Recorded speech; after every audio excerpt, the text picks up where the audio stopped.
আসসালামু আলাইকুম এভরিওয়ান। নতুন একটি ভিডিও নিয়ে আপনাদের সকলের মাঝে আবারও চলে এলাম। আজকের এই ভিডিওতে আমি কাঁচকলা দিয়ে ইলিশ মাছের ঝোল রান্না করে দেখাবো। তো এর জন্য প্রথমেই আমি একটি ইলিশ মাছ সাইজ মতো কেটে ধুয়ে নিয়েছি। এবার মাছের পিসগুলোকে ভাজার জন্য 1.5 চামচের মতো লবণ দিয়ে দিব আর 1 চামচ হলুদের গুঁড়া দিয়ে দিব। একটি চামচের সাহায্যে মাছের পিসগুলোতে লবণ ও হলুদ ভালোভাবে মিশিয়ে নিব। তারপর এগুলোকে 10 মিনিটের জন্য রেস্টে রেখে দেব। এর ফাঁকে আমি 4টি কাঁচকলা এরকম লম্বালম্বি করে কেটে নিলাম। কাঁচকলা কাটার পর সবসময় এরকম পানিতে ভিজিয়ে রাখবেন, তা না হলে কাঁচকলার পিসগুলো কালো হয়ে যাবে। এবার মাছগুলোকে ভাজার জন্য চুলায় একটি প্যান বসিয়ে দিব এবং প্যানটি গরম হয়ে এলে পরিমাণ মতো তেল দিয়ে দিব। তেল গরম হয়ে এলে একে একে মাছের পিসগুলো দিয়ে মাছগুলো ভেজে নিব। আপনারা চাইলে মাছ না ভিজিয়েও রান্না করতে পারেন, তবে আমার কাছে ভাজা ইলিশের গ্রানটা খুবই ভালো লাগে, তাই আমি মাছ ভেজেই রান্না করব। তারপর অল্প কিছুক্ষণ ভাজার পর এক পাশ যখন হয়ে আসবে তখন মাছের পিসগুলোকে উল্টে দিতে হবে। মাছের পিসগুলো উল্টানোর সময় সাবধানে উল্টে দিতে হবে, যাতে করে মাছের পিসগুলো ভেঙে না যায়। আমার মাছ ভাজা হয়ে গিয়েছে, এবার তেল থেকে মাছের পিসগুলো উঠিয়ে নিব। এবার চুলায় অন্য একটি হাঁড়িয়ে বসিয়ে দিব।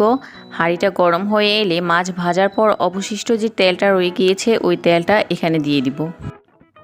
মাছ ভাজার অবশিষ্ট এই তেলটা দিয়ে রান্না করলে রান্নার স্বাদটা ভালো হয়।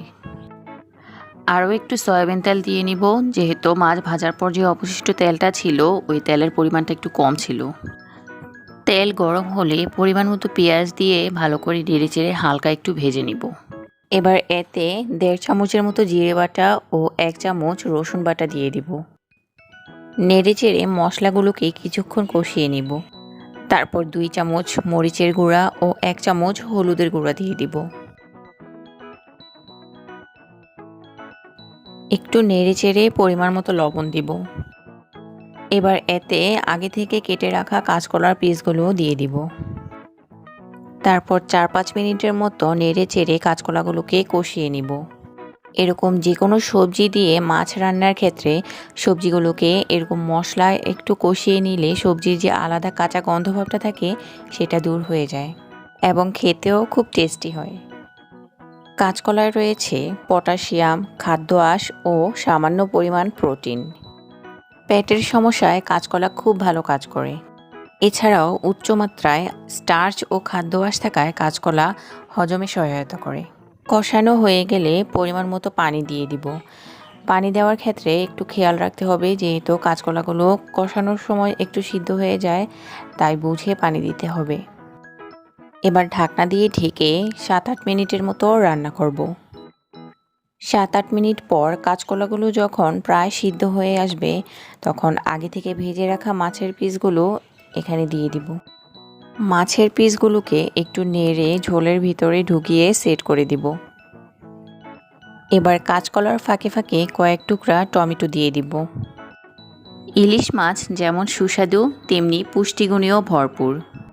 বাঙালি হিসেবে আমাদের সকলেরই ইলিশ খুবই পছন্দের। ইলিশে রয়েছে উচ্চমাত্রায় ওমেগা 3 ফ্যাটি অ্যাসিড। এছাড়াও সোডিয়াম, ম্যাগনেসিয়াম, ক্যালসিয়াম সহ অন্যান্য ভিটামিন ও মিনারেলস। এবার 1 চামচ ভাজা জিরার গুঁড়া ছড়িয়ে দিব। তারপর আবারও 2-3 মিনিটের মতো রান্না করে নিব। তৈরি হয়ে গেল আমার কাঁচকলা দিয়ে ইলিশ মাছের ঝোল। আশা করছি আপনারা বাসায় তৈরি করে নেবেন। আর ভিডিওটি ভালো লেগে থাকলে লাইক, কমেন্ট এবং শেয়ার করে দিবেন।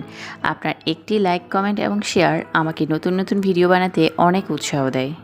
আর আপনি যদি আমার চ্যানেলে নতুন হয়ে থাকেন তাহলে আমার চ্যানেলটি সাবস্ক্রাইব করে পাশে থাকা বেল আইকনটি ক্লিক করে দিবেন, যাতে আমার পরবর্তী ভিডিওটি সবার আগে আপনার কাছে পৌঁছে যায়। আজকের মতো এখানেই বিদায় নিলাম। আল্লাহ হাফেজ।